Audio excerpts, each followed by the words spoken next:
Praise God, magandang umaga po sa inyo lahat. Malito po ang ating pong I love you Holy Spirit, our morning prayer to the Lord. Give thanks to the Lord, for the Lord is good and His love endures forever.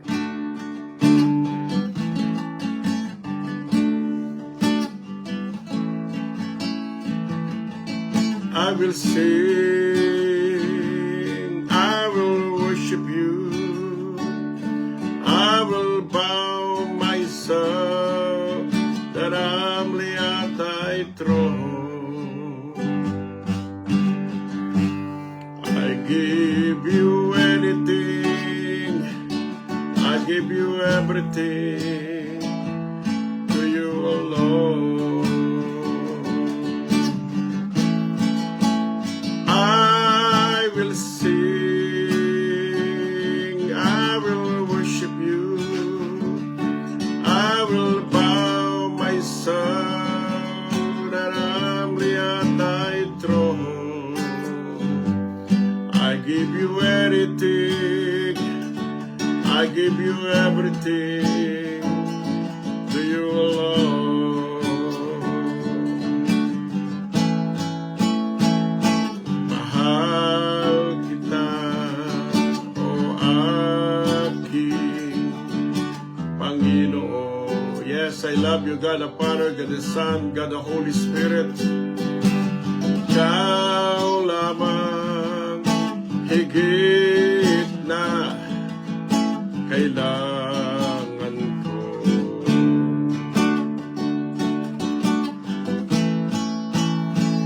Ang makilala ka't paglingkuran, hangat ng puso ko. Salamat po Diyos, ako'y inibig mo.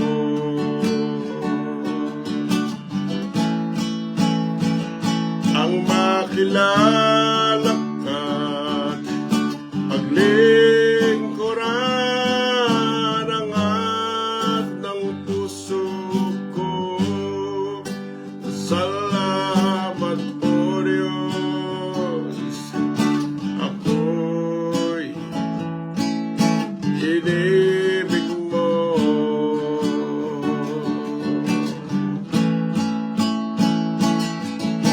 Mahal kita, o aking Panginoon. Thank you, Father God. Thank you, Lord. Thank you, Holy Spirit.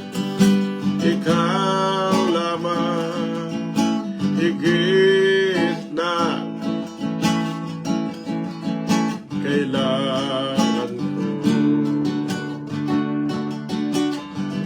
Ang makilala ka't paglingkuran, hangat ng puso ko.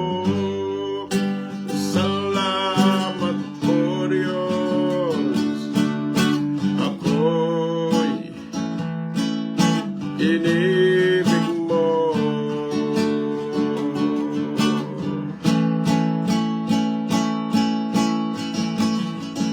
Ang makilala ka't paglingkuran, hangat ng puso ko. Salamat po Diyos, ako'y inibig mo.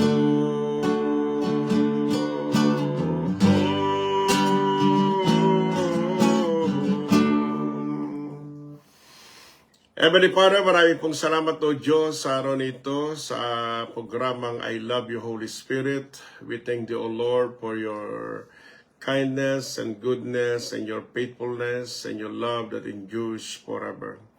Pagpalain mo, Panginoon, ang lahat ng mga born again, born of God, born of the Spirit, lahat ng citizens of heaven and kingdom citizens, at lahat ng GCT family here in the Philippines and around the world, ay pagpalain mo, Panginoon, in Jesus' name. Thank you, Lord, for thy protection, for surrounding your people, O Lord, with your love. Yes, O God, and surrounded shoulder to shoulder by your angels, even their houses and their family, their business, even their loved ones here in the Philippines and around the world, in Jesus' name.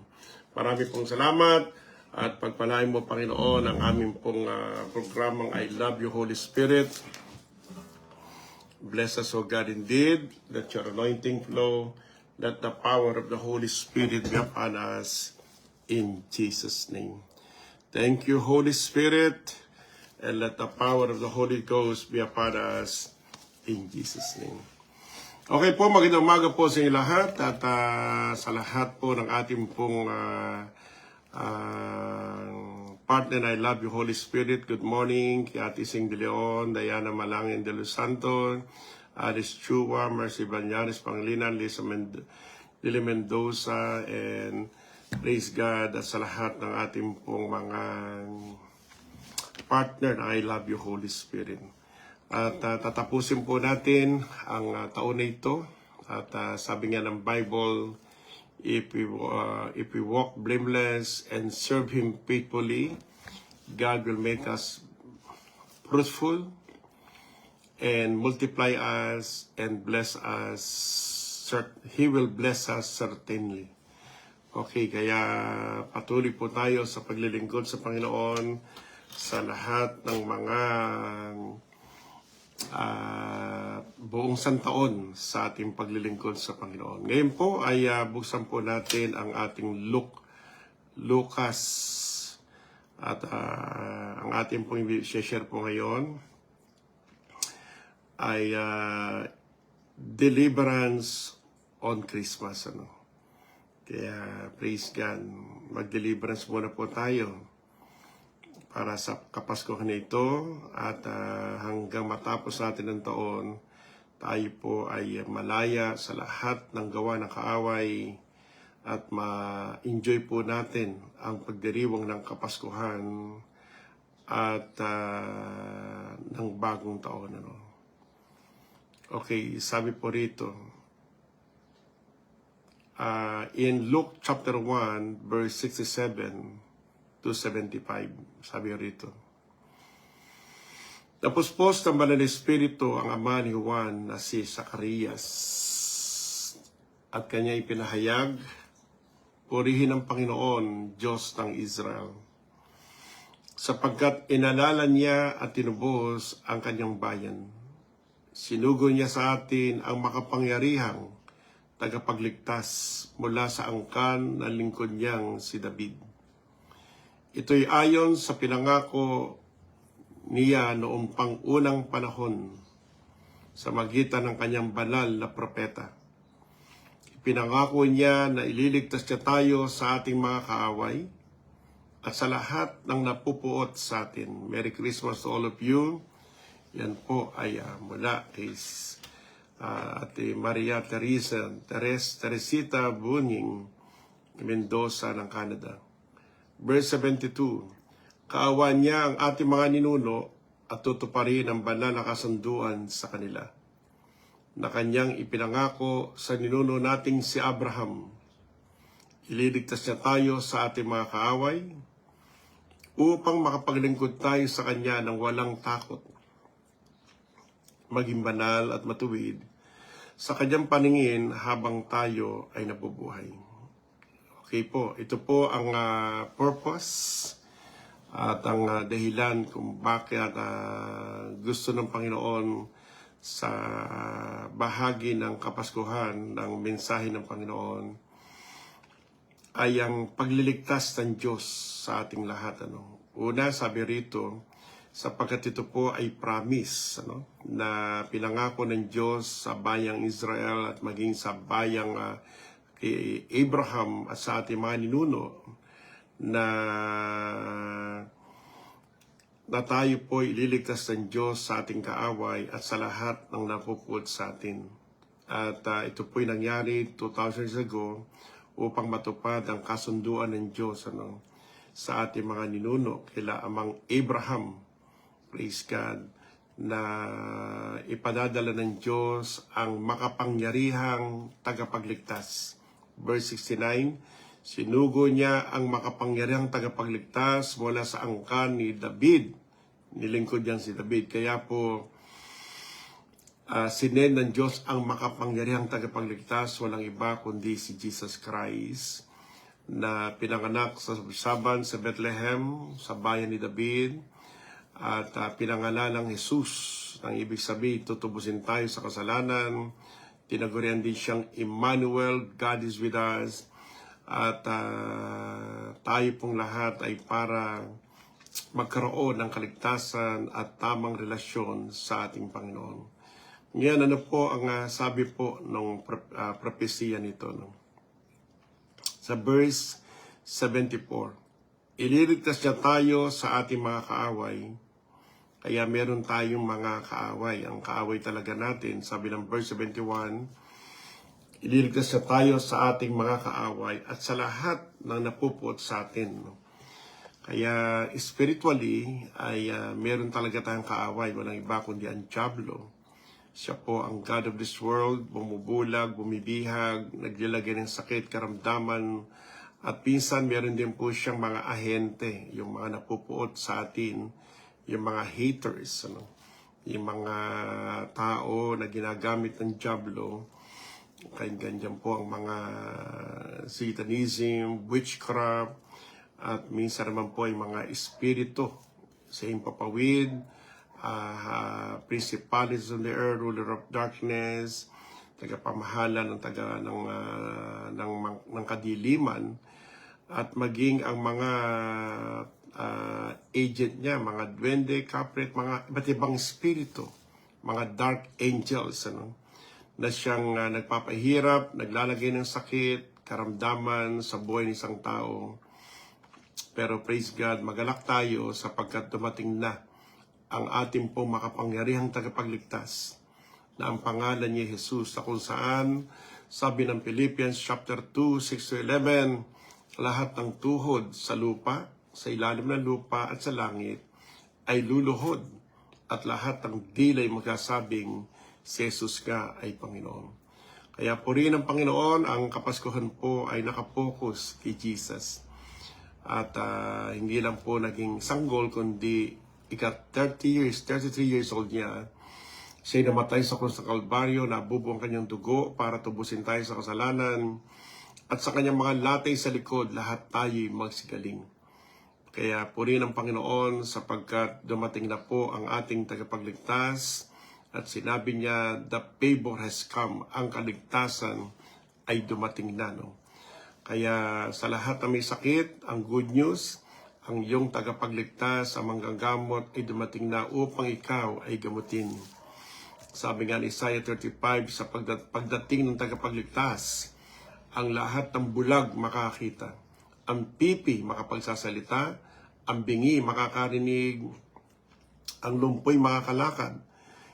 Sa Luke 4:18-19, ang mga mahihirap ay pasasaganain ng Diyos, ang lahat ng mga may sakit ay pagagalingin, lahat ng bulag makakita, ang mga nasa bilangguan ay palalayain, at lahat ng mga oppress, inaalipin ay palalayain. Kaya sa ating tagapagligtas, kompleto po yan, spirit, soul, and body ay talagang lilinisin. Kaya sabi ng 3 John 2, I wish above all things that thou mayest prosper, be in good health, even as thy soul prospereth. Kaya lahat ng sakit karamdaman, maging cancer, bukol, sakit sa buto, sakit sa dugo, sakit sa baga, lahat ng klase ng sakit, ay tinubos niya doon sa krus ng Kalbaryo.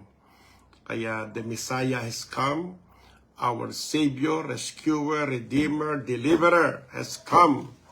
At ang sabi niya, ang araw ng tagpagliligtas ay dumating na. Kaya rejoice in the Lord. Kaya sinabi niya, joy to the world, peace on earth, praise God, for God so loved the world. Nandiyan na po lahat ang talagang nais ng Diyos na tayo pong lahat ay maging masagana, sumaya, may kapayapaan sa ating Panginoon. Kaya we decree and declare, lahat ng sakit, be healed. Lahat ng problema sa pera, God will provide all your needs. Lahat ng incantation of witchcraft, kinakansela natin sa dugo ni Jesus. Lahat ng demonic spirit of cancer, bukol, be dissolved and disappear and be healed in Jesus' name. Yes, lahat ng may sakit sa mata, makakita ka, ang tenga, makarinig ka, ang pipi makapagsalita, lumpo makalakad, and I rebuke the spirit ng stroke, lahat ng gawa ng diablo, get right now, and I lose God's protection in Jesus' name. At gayon po, ano po ang sabi ng Panginoon? Ano po ang purpose? 75. Upang makapaglingkod tayo sa Kanya na walang takot. Yan. To serve Him without fear. Kaya isa po sa dahilan kung bakit tayo pinalaya, niligtas ng Panginoon para makapaglingkod tayo sa Diyos na walang takot. Hindi mo kinatatakutan ang problema, sakit, karamdaman, diablo. Yes, wala kang kinatatakutan sapagkat we are more than conquerors through Christ Jesus. Kaya tuloy-tuloy lang tayo sa paglilingkod sa Panginoon hanggang sa Kanyang muling pagbabalik. Ang purpose ni Lord ay lahat tayo makapaglingkod sa Diyos ng walang takot. Fear thou not. Kaya lagi natin tatandaan niya, huwag kang matakot. Ano man nakikita mong sitwasyon, ano man ang narinig mo sa ating bansa, ano man nakikita mo sa iyong sitwasyon, fear thou not. Parang sinabi ni Jesus dun sa isang senturyon, ang sabi ng kanyang mga tauhan, huwag mo nang abalahin si Jesus, patay na anak mo. Pero sabi ni Jesus, be not afraid, just believe. Huwag kang matakot, manampalataya ka lang. Kaya pinuntahan ni Jesus yung bata at binuhay. Kaya purihin ang Panginoon sapagkat ang Diyos ang nagbibigay ng buhay, mahabang buhay, bumubuhay sa mga patay. Praise God, nagbibigay ng buhay, mahabang buhay, malusog na buhay, masaganang buhay. John 10:10, I give you life and more it abundantly. Romans 6:23, the gift of God is eternal life. Kaya lahat ng klase ng buhay na masagana, matagumpay, nagmumula sa Diyos. The Zoe life, the life-giving spirit. Okay. At maging banal, walang takot, maging banal. Kaya tinubos tayo ng dugo ni Jesus upang tayo maging banal. To walk in righteousness and holiness sa kanyang paningin habang nabubuhay.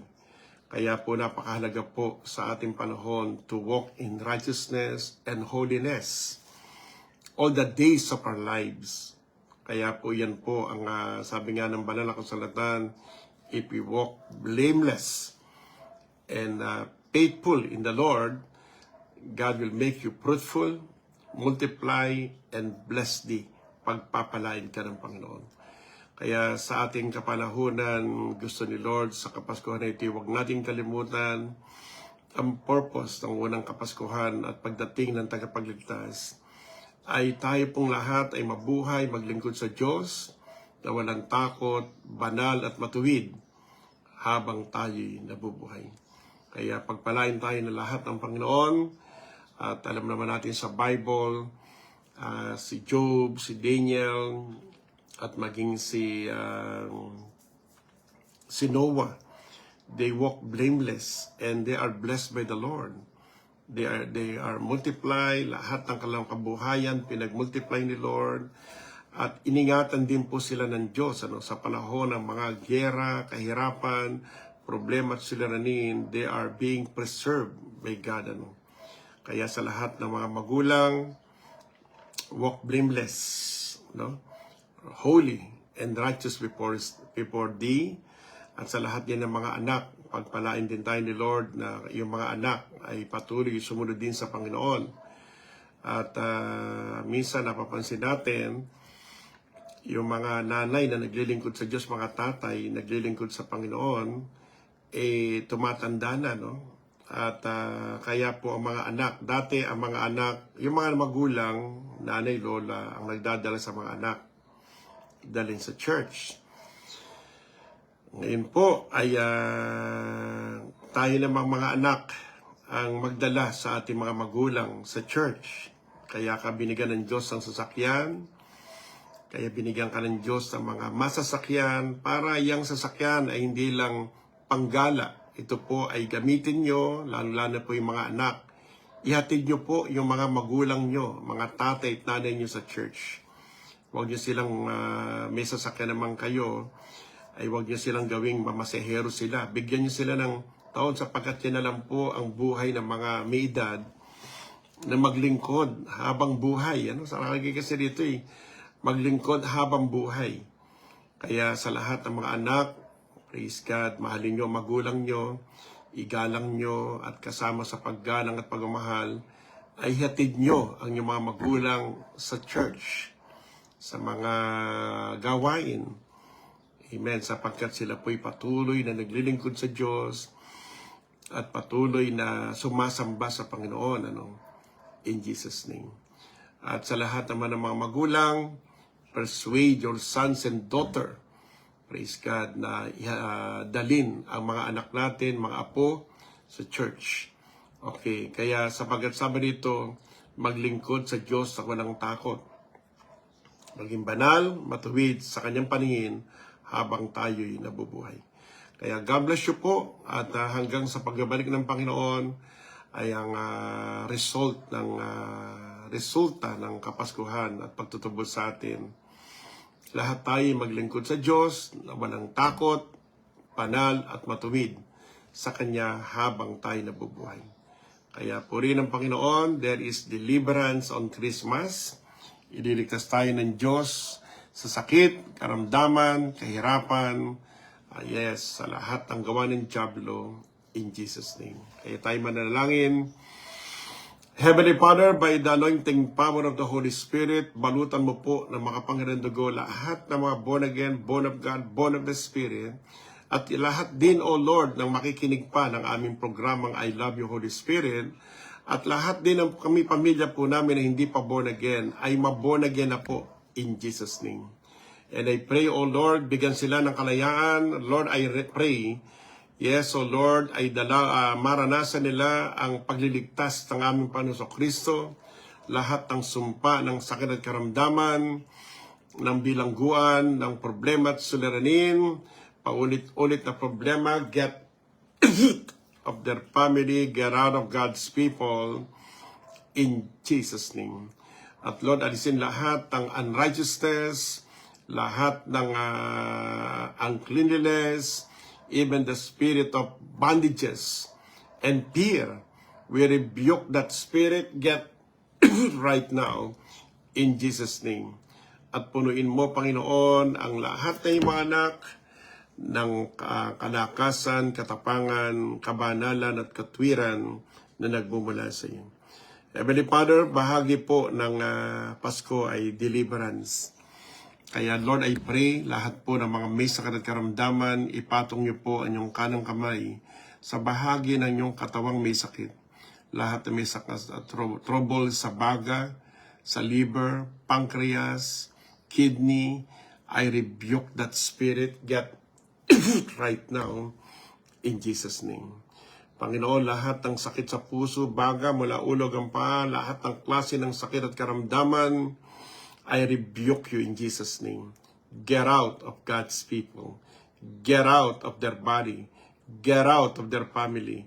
Get out of their sons and their daughters. Get out of their grandson and granddaughter. Get it right now in Jesus' name.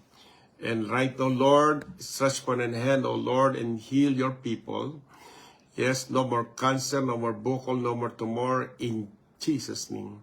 Panginoon, kayo po ang makapangyarihang sa lahat.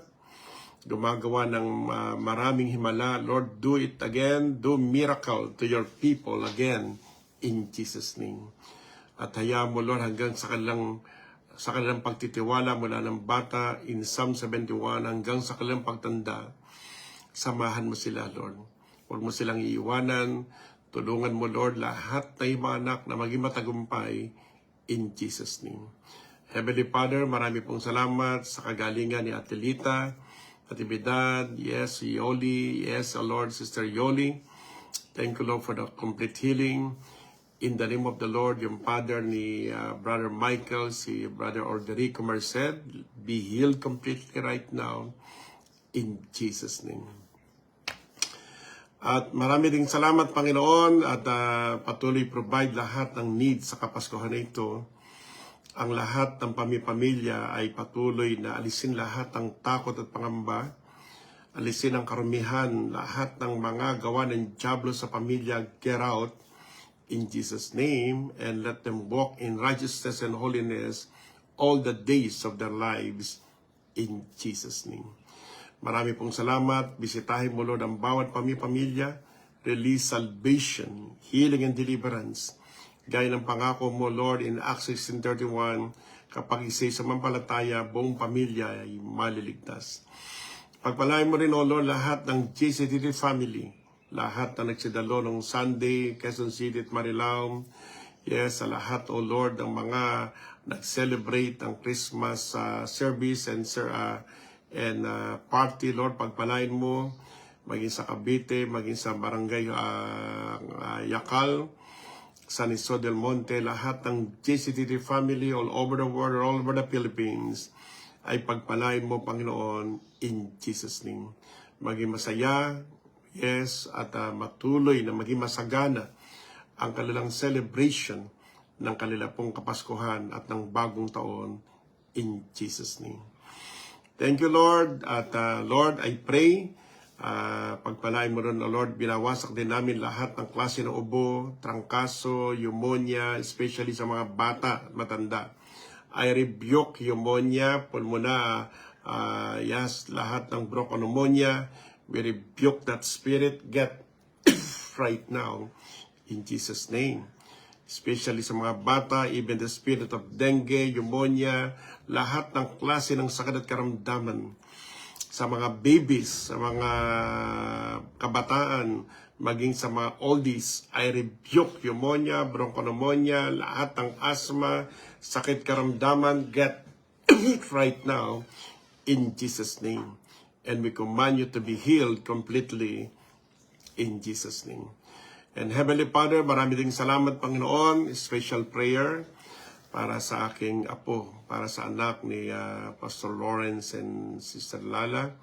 Panginoon, balutan mo po ng mga Panginoon dugo si Lawrence Hill, Lazaro Malangin, balutan siya ng dugo ni Jesus at patuloy mo siyang pagalingin, palakasin. Yes, O Lord, release salvation, release healing, release a miracle in Jesus' name. And I rebuke all the works of the devil, alis sa kanyang katawan, sa baga, pulmonary system, respiratory system, maging sa dugo, lahat ng klase ng sakit karamdaman, get right now in Jesus' name. At Lord, release your miraculous healing, touch him. And let there be, O Lord, yes, O Lord, that the fullness of Christ manifest upon him. Be filled with the Holy Ghost. Let him increase in strength, increase in God's favor. Yes, the favor of God has come to him. And Lord, maraming salamat, O Lord. You are the one who will take care of him, rescue him, protect him, in Jesus' name. Lord, marami pong salamat. Ikaw, Lord, ang breath of God, breathe upon him. Let the blood of Jesus flow. Thank you, Lord, for the angel of the Lord encamped round about him. Thank you, Lord, for the healing limbs. Thank you, Lord. By the stripe of Jesus, he was already healed in Jesus' name. Thank you, Lord. Walang imposible sa iyo. All things that is impossible with men are all possible with God. And all things are possible to them that believe. We believe, O Lord, that you are the God of all flesh and there's nothing too hard for you.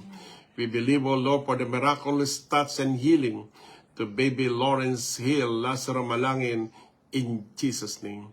And also continue to anoint the doctors, the hospital, O Lord, even provide all the needs according to your riches and glory by Christ Jesus. Thank you, Lord. We love you so much. In the name of Jesus. Amen. Okay po, God bless you po at pagpalain lahat tayo ng Panginoon at marami ring salamat sa lahat din po ng patuloy na nalangin para kay Baby Lawrence Hill, sa anak ni John Lawrence, Pastor John and Lala. At marami ding salamat sa mga nagbibigay, nagkakaloob ng kanilang blessings, ng prayer and financially. At kayo po, ang Diyos na po magbabalik sa inyo ng sobra siklig ng mapaw sa inyo lahat. At pagpalain lahat tayo ng Panginoon, and thank you sa lahat po ng mga nagbibigay sa aking anak at apo, in the name of the Lord, in Jesus' name. At para sa lahat, at pagpalain lahat tayo ng Panginoon, at patuloy ang kasaganaan, katagumpayan ay dumalig sa bawat pamilya po natin, especially sa araw ng Kapaskuhan hanggang sa bagong taon. At sa ating pong mga taga JCD Marilao, at malapit dito sa Marilao, meron po tayong service sa Pasko, alas 8 hanggang alas 10 ng umaga, ating pong Christmas service. Kaya God bless you all. See you tomorrow. In Jesus' name. Amen.